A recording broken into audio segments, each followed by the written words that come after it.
Alors aujourd'hui on se trouve pour un sujet qui est un peu à part, j'ai avec moi un invité, c'est Akis Evangelidis. Bonjour Akis. Bonjour Aurélien. Tu es un des cofondateurs de la marque Nothing.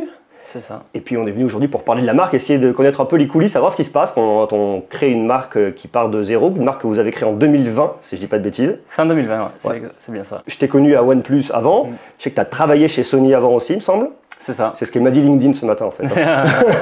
et donc voilà, est-ce que tu peux toi un peu resituer ce que tu fais au sein de Nothing, ton background et comment t'es arrivé là? Du coup, j'ai rejoint l'aventure OnePlus au moment du OnePlus 2. À l'époque, on avait uniquement un bureau à Shenzhen en Chine. Après, on a commencé à développer tout le marché européen.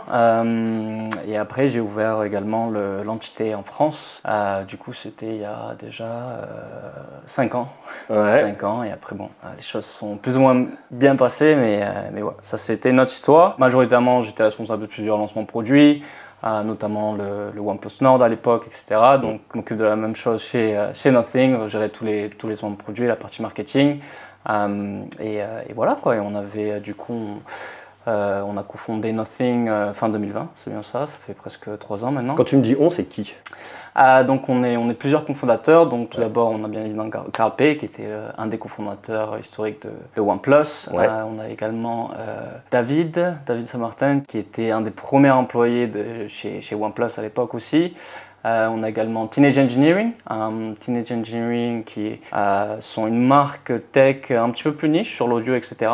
Ouais, on va en parler après d'eux, mais en fait, eux, ils sont arrivés dès le départ avec vous. Dès le départ. D'accord, donc ils sont associés dans Nothing. Voilà, exactement. Okay. Exactement. Donc au début, voilà, dès qu'on a commencé à brainstormer un petit peu, on savait on avait une idée de ce qu'on voulait faire. Après, comment les choses allaient se dérouler, c'est notre histoire. Mais voilà, ils ont une approche sur l'aspect design qui était vraiment unique. Vous avez commencé fin 2020 à créer la structure et vous lancez le premier produit, c'est en juillet, août 2021. Juillet 2021, ouais. Alors, comment est-ce qu'on part d'une feuille blanche, même si on a une idée en tête et qu'on a un peu, enfin j'imagine une vision sur là où on veut aller avec un plan sur plusieurs années, mais comment on part de zéro avec une bonne idée, j'imagine un peu d'argent mais pas des masses non plus, il faut enlever beaucoup. Et comment on arrive à sortir en moins d'un an un produit? C'est quoi le truc en fait? Tout a commencé, on se disait, ok, c'est vrai qu'on a grandi avec le lancement de l'iPod, du premier iPhone, et on restait éveillé, regardait les keynotes, il y avait une certaine excitation. Ouais. Et c'est vrai, en final, cette excitation c'est atténué un petit peu d'année en année. Tous les produits qui avaient vraiment un design très similaire, il n'y avait rien vraiment qui sortait du lot, rien de très excitant. Ouais, sur un peu la standardisation de tout ce qu'on retrouve au niveau. Mais là, tu me parles de quoi? Tu parles de l'ensemble des produits? Tu me parles enfin, je veux dire, vous avez commencé avec des écouteurs, tu me parles d'écouteurs, tu me parles de smartphones, de manière générale, que ce soit les smartphones, que ce soit les écouteurs, on reste quand même, il n'y a personne qui a pris vraiment un parti pris sur notamment l'aspect design, qui est la partie la plus visuelle, vraiment même quand on lance un produit par exemple, enfin la première chose qu'on dit c'est est-ce qu'il ressemble à la génération d'avant. Du coup vraiment le parti pris design ça a été pour nous quelque chose qu'on avait à cœur dès le début, et c'est pour ça aussi qu'on a ramené Teenage Engineering au tout début et des associés du coup de Nothing. Assez rapidement on a réussi à avoir cette idée d'un design transparent qui allait bien avec le nom. Ça vous est venu comment cette idée? Ça vient de Teenage Engineering? C'était il y a du brainstorming. C'est vrai moi ça fait des années j'avais commencé à travailler sur une collab avec un smartphone transparent qui est jamais vraiment sorti, etc. Donc c'était un petit peu dans notre tête depuis un moment. Ouais. Après c'est vrai que c'est très compliqué. C'est très compliqué de faire des produits transparents parce que du coup tous les composants font maintenant partie de ton design. Donc tu dois aller customiser chaque composant qui est maintenant visible. Faut qu'il soit pas trop moche quoi. Voilà, exactement. Faut qu'il soit même plutôt beau. Ouais. Et du coup au début on a commencé avec des mock-ups, voir un petit peu ce que ça allait donner, etc. Et après une fois qu'on avait une idée en termes de design, c'est vraiment faire en sorte que d'une simple idée ça devienne un produit final. Ouais. Et là c'est là où les choses se compliquent, où là tu te rends compte qu'il faut que tu trouves par exemple des suppliers qui vont aller customiser Juste pour expliquer pour ceux qui regardent des suppliers, c'est quoi? Un des gros challenges dans l'industrie et qui rend la chose très compliquée dans ça en tant que nouvelle marque, c'est que chaque marque au final n'a pas tous les composants in-house, ils ont pas tout leur R&D au sein de la marque, etc. C'est vraiment un réseau de suppliers et de partenaires. Enfin, que ça soit, historiquement, on sait très bien que Samsung font les écrans des smartphones, Sony font les capteurs, etc. Donc, batterie, on a plus de 200 partenaires, notamment par exemple sur un smartphone. Ça représente la supply chain, donc tous les composants, etc. Ça représente plus de 200 partenaires. Un petit peu moins du coup sur les écouteurs. Mais pareil, il faut aller chercher tous ces partenaires, il faut les convaincre à travailler avec toi parce qu'au final, tes nouvelles marques, ils n'ont pas forcément envie de prendre de risques, d'autant plus que c'est une industrie où on a vu plusieurs marques qui ont essayé de se lancer, du coup ça n'a pas marché. Du coup, tous ces suppliers perdent pas mal de sous quand une marque se lance, qui mettent d'accord à travailler avec eux avec une optique long terme et qu'au final la marque, ça ne se passe pas comme prévu, du coup ils perdent des sous. Donc ils sont très vigilants avec qui ils travaillent et qui ne travaillent pas. Donc du coup, ça a été quand même un gros travail pour s'assurer, pour aller trouver tous ces partenaires et pouvoir développer et produire nos produits. Mais ça, c'est le réseau que vous aviez avec OnePlus avant qui a permis de trouver ces gens-là. Enfin, via OnePlus et toute l'équipe a des années d'expérience dans l'industrie, etc. Et c'est ça qui nous a permis aussi de lever des fonds dans un premier temps, parce que même avant d'aller chercher du coup tous les partenaires, il fallait lever des fonds. Oui, c'est ça, il faut montrer que tu es crédible, il faut montrer que tu as l'argent et qu'avoir une bonne idée, c'est bien, mais ça suffit pas derrière. Ça suffit pas parce que, sans forcément citer d'autres noms, mais on a vu des nouvelles marques où produits, ça tenait plus ou moins la route, mais après la stratégie qu'on appelle go-to-market sur la partie lancement, etc., il n'y avait pas forcément l'expertise et on peut faire un bon produit, mais si le reste ça ne suit pas.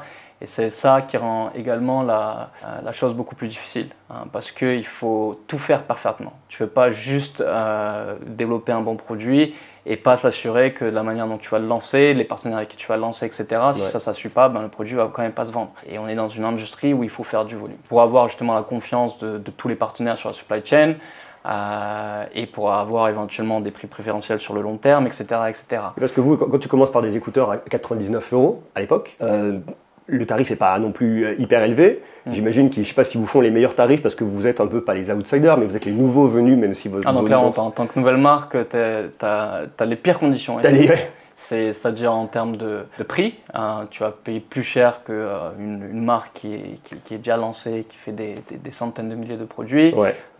Tu vas avoir ce qu'on appelle les payment terms, donc à quel moment les composants doivent être payés. Donc en tant que nouvel acteur sur le marché, tu dois payer tous les composants en amont. Tandis que si tu fais des millions d'unités, etc., généralement tu payes les composants même après les avoir reçus, que tes produits sont assemblés. Et limite à ce moment-là, tu commences à payer tes partenaires. Mais en tant que nouvelle marque, zéro prise de risque auprès de toute la supply chain. Et généralement, il faut payer une grosse partie en amont. Alors comment tu fais? Parce que pour ça, il te faut beaucoup d'argent. Donc il faut que tu arrives à trouver des gens. Alors vous avez levé auprès de qui? Vous avez fait comment? Donc ça a commencé tout simplement, notamment via Carl, parce que Carl, en tant que cofondateur de OnePlus, et au moment où il a quitté OnePlus, ça représentait quand même plusieurs milliards de revenus annuels. Il y avait une certaine expérience associée aussi au nom. Et du coup, c'est en fait en parlant à différents...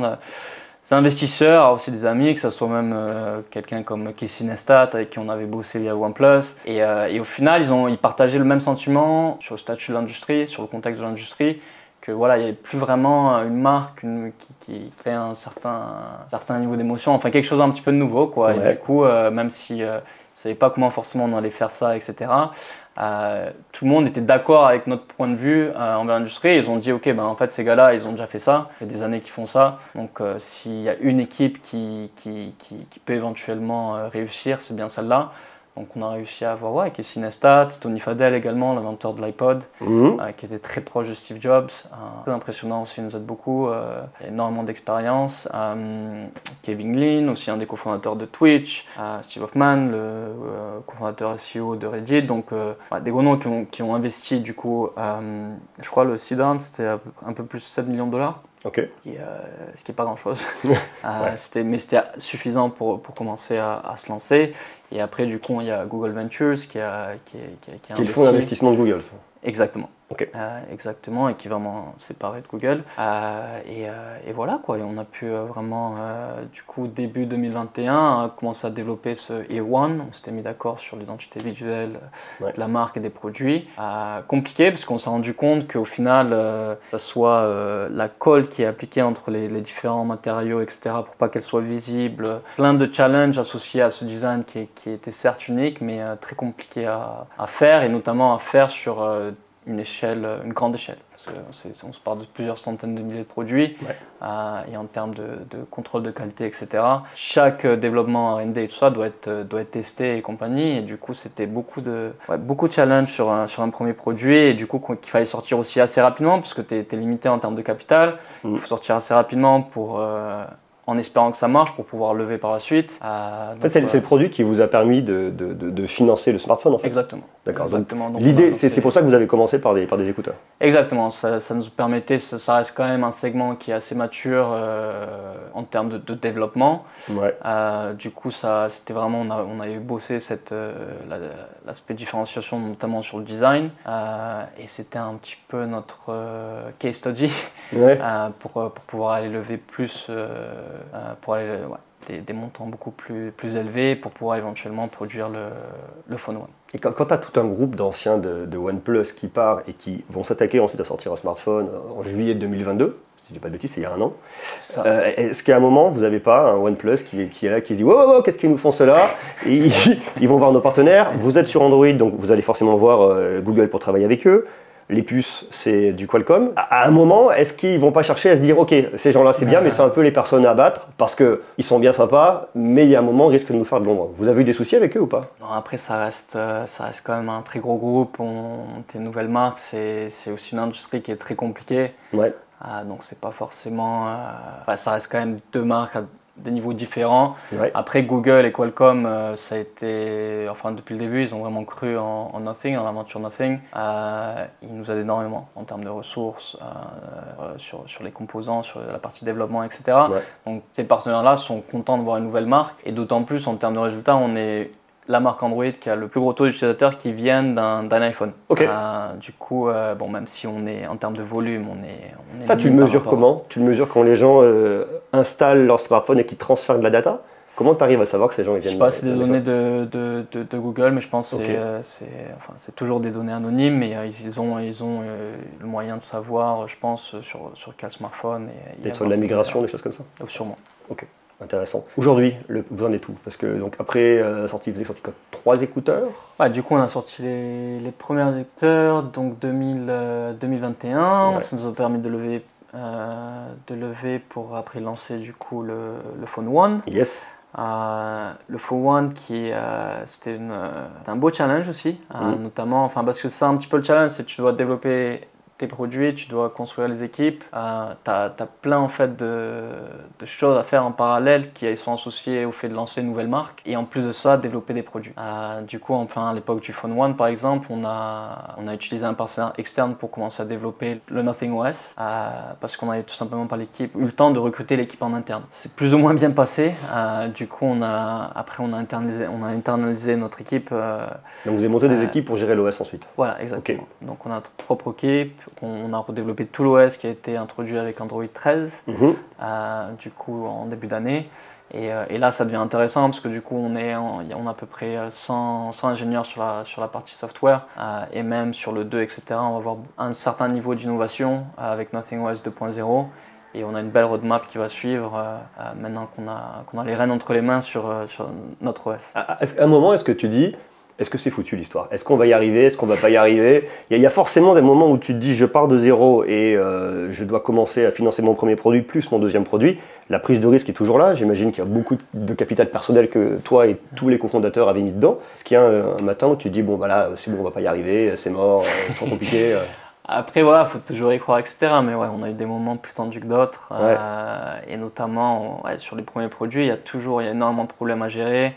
Que ce soit sur le développement de produits, que ce soit sur le lancement, c'est pas une industrie facile. Après voilà, on y a toujours cru. Le premier produit a vraiment montré qu'il y avait l'appétit pour une nouvelle marque. Encore une fois, que ce soit Google, Qualcomm, on a des partenaires qui nous poussent énormément, qui nous aident énormément. Donc on y a toujours cru. Après c'est vrai qu'il y a eu des moments beaucoup plus difficile. C'est quoi le moment le plus compliqué que tu as pu avoir? Je pense que sur les 2 premières années, de manière générale, c'est assez compliqué. C'est assez compliqué parce que tu as énormément de choses à faire. Développement produit, monter les équipes. Même par exemple, tout bête, mais même la partie RH, on a commencé à regarder ça sérieusement à partir du moment où on était plus de 250 personnes, ce qui est complètement fou. Et vous êtes combien aujourd'hui? On est 450 personnes. Ok. Plus de 450 personnes dans 7 bureaux à travers le monde.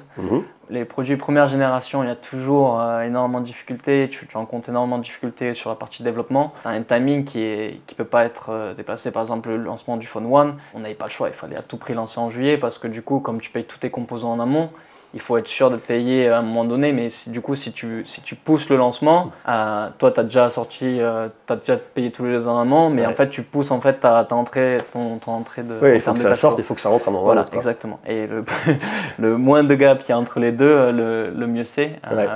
Et là du coup en fait vraiment sur les produits de deuxième génération, là on est sur des cycles de planning et de développement de produits beaucoup plus longs.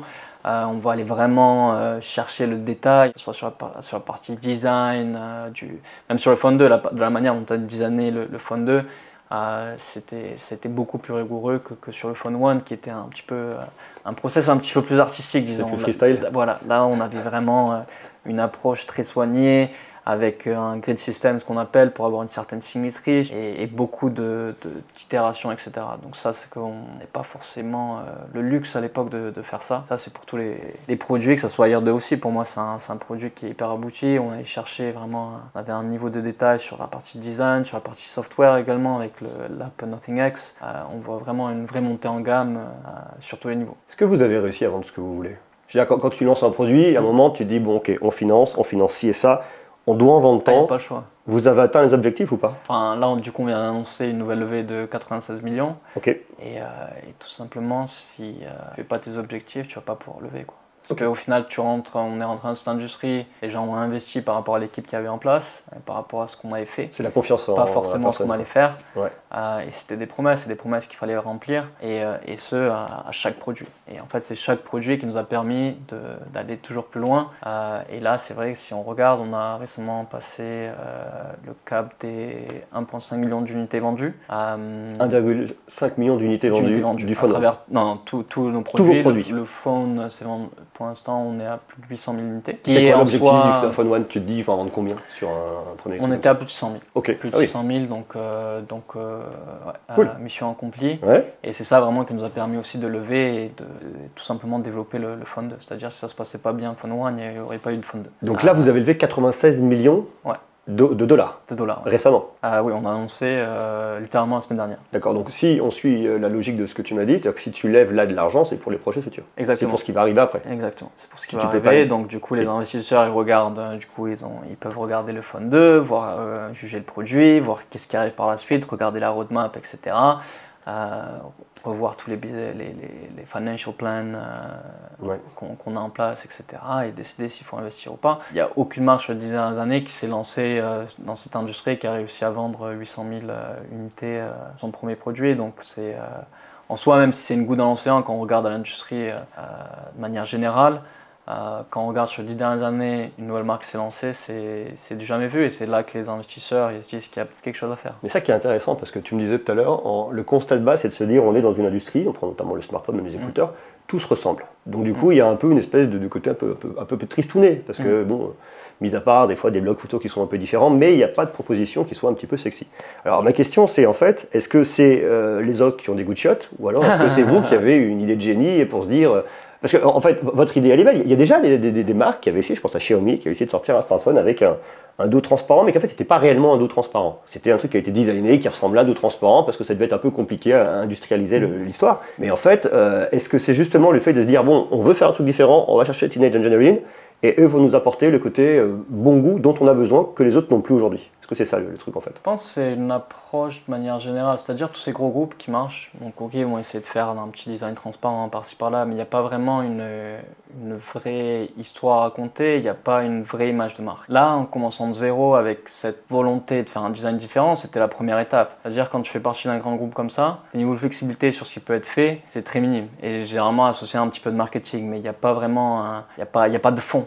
Tandis que là, on est rentré dans l'industrie en se différenciant sur la partie hardware en termes de design, par rapport au fait que le Phone One a marché, on a pu aussi construire nos équipes en interne, etc. sur la partie software.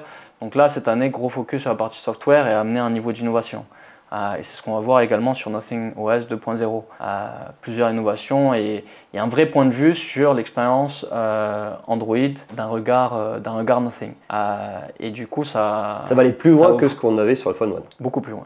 beaucoup plus loin avec une intégration hardware et software en termes d'identité visuelle, mais également une vraie opinion sur qu'est-ce qu'on veut rajouter en plus de l'expérience de base Android. Et du coup, ça permet en fait de pouvoir innover tout simplement parce que tu as quand même cette flexibilité, cette agilité en tant que nouvelle marque de prendre des décisions qu'un grand groupe pour qui tout tourne ou qui ont l'habitude de faire certaines choses et qui ont des dizaines de milliers d'employés, c'est beaucoup plus compliqué. Donc nous, on a une approche qui est un petit peu niche. Tu vois, nos produits ils vont venir s'adresser à une certaine audience, à quelqu'un qui va avoir un goût pour le design, qui va aimer un petit peu l'aspect novateur du produit, qui va apprécier l'expérience software également maintenant. C'est une proposition un petit peu différente et on arrive à grandir, on a de plus en plus d'utilisateurs, il y a énormément d'intérêt autour de la marque. Et voilà, et le plus on arrive à continuer à faire grandir les équipes, à vendre des produits, le plus on va pouvoir aller plus loin en termes de différenciation et d'innovation. Est-ce qu'il n'y a pas un piège justement là-dedans, en se disant que plus vous allez être gros et moins vous allez pouvoir être disruptif? Vous retrouvez un peu dans le piège qu'ont les autres aujourd'hui. Alors bien, comme j'ai bien compris, vous n'êtes pas parti peut-être avec la même vision, mais est-ce qu'à un moment, il n'y a pas un piège à trop grossir et à casser un peu ce côté start-up hyper frais? Ah oui, après c'est sûr que que tu arrives à ce moment-là, et même il y en a beaucoup qui nous demandent est-ce que votre concurrent principal c'est Apple, etc. Bien évidemment que non. On n'a pas ces ambitions d'être l'Apple de 2023. Il y a une ambition éventuellement d'être l'Apple des années 1990, voilà, amener un aspect un petit peu plus novateur, quelque chose un petit peu différenciant, raisonner auprès d'une audience assez spécifique, mais on est OK avec ça. Et cette audience-là suffit en termes de volume et ce qu'on a besoin de faire pour continuer l'aventure entre guillemets, ouais, et pouvoir lever plus de fonds. Et après voilà, effectivement, peut-être dans 2-3 ans, on va commencer à s'élargir en termes de gamme. Il y a différentes stratégies, que ce soit des sous-marques, il y a plein de stratégies qui sont utilisées auprès de l'industrie, de faire différents segments produits. Mais on a envie vraiment de garder un petit peu notre lignée, ce qui va faire vraiment l'identité de marque. Pour nous, c'est le plus important. Il y a vraiment une cohérence et je pense que c'est un petit peu ça aussi qui se perd dans l'industrie, c'est qu'il n'y a plus vraiment d'identité. Bien évidemment, au-delà d'Apple, il n'y a aucune marque qui a une vraie identité de marque. Et l'identité de marque, c'est pas uniquement le marketing. Oui. C'est produit jusqu'au marketing et tout ce qui entre. Et c'est ça qui est bien avec Nothing, c'est que ça soit produit, marketing, vente, etc., on a toute cette notion que la marque Nothing et ce que ça représente, c'est important, et ce pour tous les points, touch points, tous les... bon bref, tu fais trop d'interviews en anglais. Enfin, l'idée c'est chaque touch point, en fait, que ça soit... avec la marque, que ce soit produit, que ce soit marketing, etc., que tout soit vraiment cohérent. Quoi. Je comprends. Je me posais la question, je me disais aujourd'hui un smartphone, combien ça coûte? Je t'explique pourquoi je te dis ça. Moi j'ai un regard extérieur sur le côté média, à regarder le marché, à voir un peu ce qui se passe. Tu as d'un côté un Xiaomi qui va te dire, nous on ne prend pas plus de 5% de marge. Alors tu sais pas si c'est une marge à l'année, marge sur un produit, tu sais pas, mais bon, c'est le discours qui est là. Et à contrario, tu vois de l'autre côté des Apple avec des budgets marketing monstrueux où tu te dis, ça fait partie forcément du prix de ton smartphone, ça inclut dedans. Quand on commence à créer un smartphone, tu me dis, on paye les composants, plein banane, ça coûte une fortune. Vous sortez un smartphone qui coûtait combien le Phone One quand vous l'avez sorti l'année dernière? 499 €. 499 €, qui était une super proposition de valeur avec de l'innovation, avec un concept qui était quand même un peu différent, même si ça reste un smartphone, mais raconte une autre histoire. Au final, quand tu arrives et que tu te lances, sur un smartphone, alors je ne vais pas te demander combien ça coûte de produire ton smartphone, mais en fait, c'est quoi le ratio entre tous les coûts qui sont liés à la fabrication de mon smartphone et ce que j'arrive à me dégager derrière un peu comme pognon, quoi. C'est quoi le truc? Pas beaucoup. C'est quoi? C'est de la marge minime, mais... surtout pour des gens comme vous, qui ne vont pas faire des volumes monstrueux. Clairement, marge minime, on n'est pas du tout dans une position où on va aller vraiment maximiser la marge, on va plus maximiser le volume et s'assurer... Même si voilà, on a une proposition qui est produit, qui est un petit peu novatrice, différente, etc. Ouais. L'aspect rapport qualité-prix joue un rôle ultra important et c'est très risqué de se dire ok, je vais me dégager une grosse marge en tant que nouvelle marque sans forcément avoir rien fait derrière. Pour revenir à ta question, pour lancer, si demain tu tiens à caisse, on va lancer un smartphone, il faut à peu près compter 50 millions de dollars en coût fixe. D'accord, ok. Donc ça sans regarder le BOM cost qui est, du coup est le bill of materials, donc qui est le prix de chaque composant. Mais vraiment en termes d'investissement R&D, payer les équipes pour développer le produit, payer tout ce qui est les différents brevets, etc. Enfin, tu as plusieurs lignes de coûts.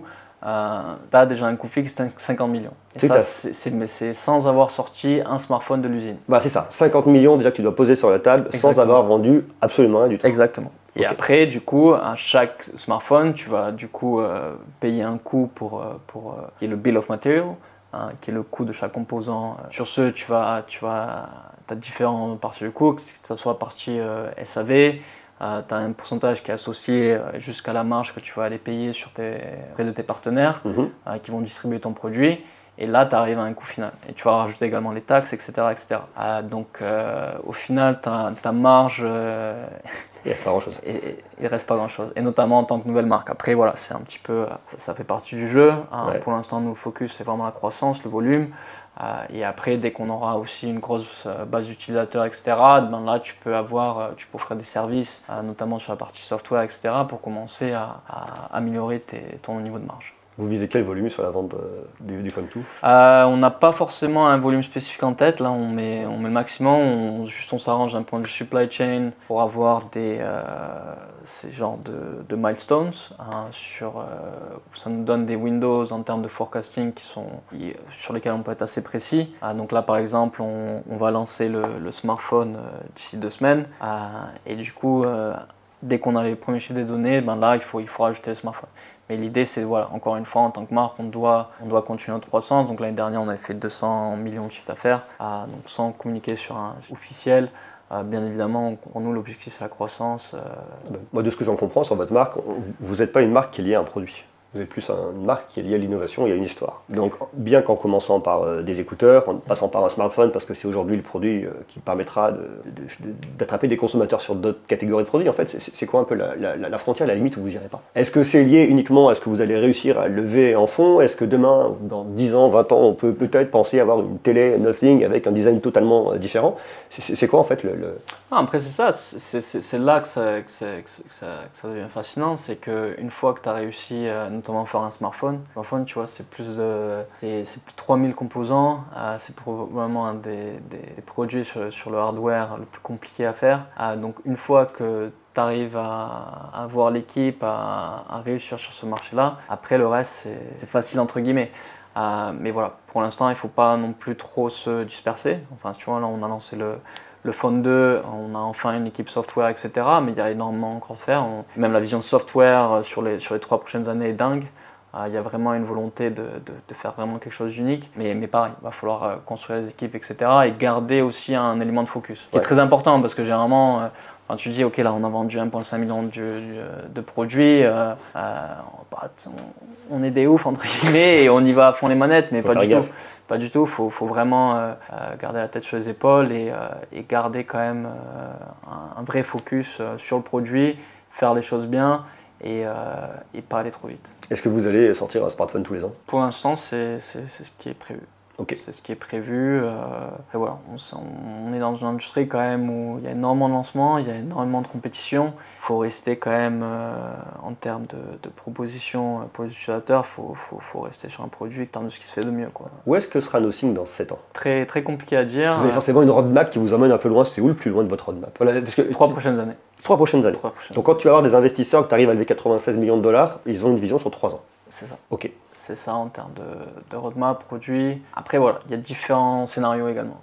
Fatalement. Il y a différents qui sont corrélés directement à différents produits et notamment les smartphones. C'est-à-dire le smartphone, le reste des produits c'est limite très minime sur le planning, le financial planning. Okay. Donc du moment que le smartphone marche, c'est ça qui permet de faire la suite et de commencer à regarder différentes catégories de produits, etc. Mais on a toujours eu cette vision d'un point de vue écosystème. Certaines personnes se plaignent parce qu'elles disent « ouais, l'écosystème, vous avez parlé au tout début, etc. on ne voit pas vraiment ». Ça passe par avoir une équipe software, un software ultra bien défini et pour pouvoir scale en termes de différents produits qu'on va ramener sur cet écosystème. Mais c'est toujours dans les plans, il faut juste prendre le temps de faire les choses bien. Et c'est quoi le prochain produit de l'écosystème qui arrivera après le smartphone ? C'est quoi ça, on verra. Dernière question, j'aimerais que tu me donnes une anecdote sur la marque, une anecdote qui peut te concerner toi à titre personnel, un truc que tu as dit à personne. Justement, on développait le Ear One et en fait, on n'arrivait pas à faire un design différenciant sur le boîtier. En faisant les écouteurs et toute la partie de la glu qu'il fallait pas que ça soit visible, tous les composants internes sur les écouteurs, qu'il fallait trouver le bon partenaire qui voulait aller dans ce niveau de détail, etc. C'était énormément compliqué.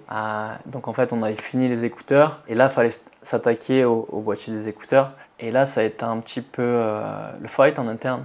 Parce que du coup, tu avais l'équipe produit, enfin les ingénieurs qui disaient non, enfin, on nous a pris beaucoup plus de temps que prévu pour faire les écouteurs, on va jamais pouvoir faire le lancement, on va partir sur un truc basique. Donc c'était vraiment un boîtier carré, quoi. Et à l'époque, on était une petite équipe et ultra tendu. T'as une discussion parce que tu avais une équipe, non, on a dit qu'on voulait faire des produits, on était fiers, on voulait faire un design qui allait vraiment se différencier, etc. Et du coup, la partie de l'équipe qui voulait aller vraiment jusqu'au bout de l'idée et amener cette identité visuelle qui était pour nous le premier produit, c'était important, qu'il fallait vraiment quelque chose qui sort du lot et un produit qui vraiment représente la vision de l'identité design de Nothing, c'était super important. Et c'est vrai, tu te réfléchis, cette décision-là, est-ce que du coup, si on avait été avec la facilité, est-ce qu'on serait là aujourd'hui à en discuter? Et c'est vrai qu'au final, tu as plein de petites décisions à des moments critiques qui ont été prises. On avait pris l'autre décision, je ne sais pas si on aurait pu, parce que du coup, le premier produit c'était vendu à plus de 500 000 pièces, le Ear One. Et pareil, sans le Ear One, il n'y aurait jamais eu de Phone One, etc. Donc voilà, ça s'est joué à une petite décision pour moi. Je pense que si on avait pris l'autre décision, ça aurait passé la manière dont le lancement s'est passé de manière générale. Et voilà, pour la petite anecdote. C'est incroyable.